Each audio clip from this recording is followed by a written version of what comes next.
घर में भी दो तरह के लोग रहते हैं, समाज में, परिवार में, मोहल्ले में, कुटुंब में, गांव में, नगर में, शहर में दो विचार के लोग रहते हैं। एक देव बुद्धि के लोग रहते हैं, एक राक्षस बुद्धि के लोग। और प्रतिदिन अपने घरों में अपन, हो सकता है कि कोई का स्वभाव क्रूर हो, राक्षस प्रवृत्ति का हो, असुर प्रवृत्ति का हो, थोड़ा क्रोधीला हो, और किसी किसी का स्वभाव एकदम नम्र, देवताओं की तुल्य, गौ माता के तुल्य अच्छा हो, श्रेष्ठ हो,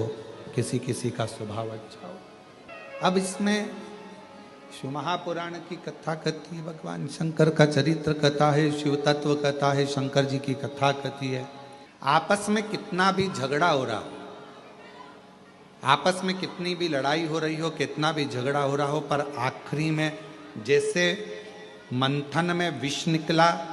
गौमाता निकली, रतन निकला, माणिक मोती निकले, औषधि निकली, उसी तरह घर में जब क्लेश होता है, एक दूसरे से झगड़ा, सास बहू का झगड़ा हो, बहन भाई का झगड़ा हो, बहन बहन का झगड़ा हो, देवरानी जेठानी का झगड़ा हो, परिवार मोहल्ले में कितना भी झगड़ा हो, पर शिव पुराण की कथा कहती है इन झगड़े में आखिरी में इतना याद जरूर रखना कि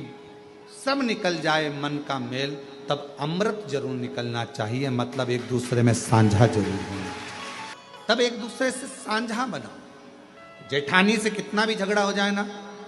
देवरानी से कितना भी झगड़ा हो जाए, सास बहू का कितना भी झगड़ा हो जाए, भाई भाई का कितना भी झगड़ा हो जाए,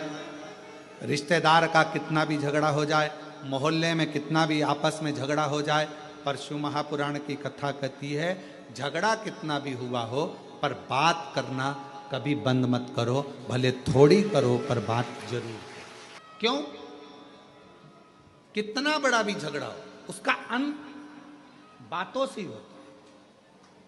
हम क्या करते हैं कि झगड़ा हुआ तो बात करना बंद कर देते हैं,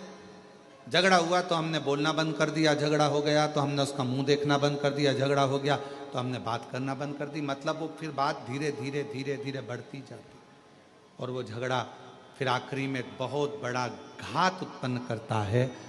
घर को, परिवार को, कुटुंब को, नातों को, रिश्तों को तोड़ देता है। बात करना कभी बंद मत करो, थोड़ा थोड़ा चर्चा, थोड़ी थोड़ी बातें चलते रहे। कभी सीखिएगा अपने जीवन में संतों से, साधुओं से, गुरुजनों से, तपस्वियों से, साधकों से, उपासकों से अच्छा कोई जीवन में कोई गुरु मिल जाए तो उससे सीखने का प्रयास करिएगा। यहाँ तक आपको शिव महापुराण की कथा भी ये सीख देती है कि आप सीखिएगा कि कितना कितना दुनिया के कितना कितना लोग अपशब्द कहते हैं, ताना देते हैं, गालियाँ देते हैं, आड़ा टेढ़ा कहते हैं। कई कई लोग अपने अपने फेसबुक पर, अपने अपने लेखनी में हर कुछ हमारे लिए हो चाहे बाबा के लिए हो लिख देते हैं, और वो लोग फिर दूसरी बार धाम पर आते हैं, पर हम कभी भी उनसे इस तरह की बात नहीं करते कि तुमने क्या लिखा।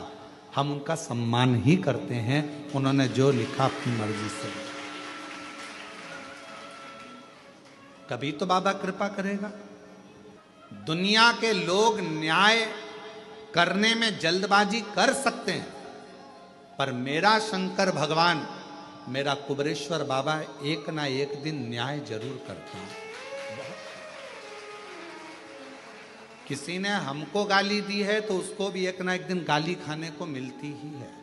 किसी ने हमको अपशब्द कहा तो उसको भी एक ना एक दिन अपशब्द सुनने को मिलता ही है।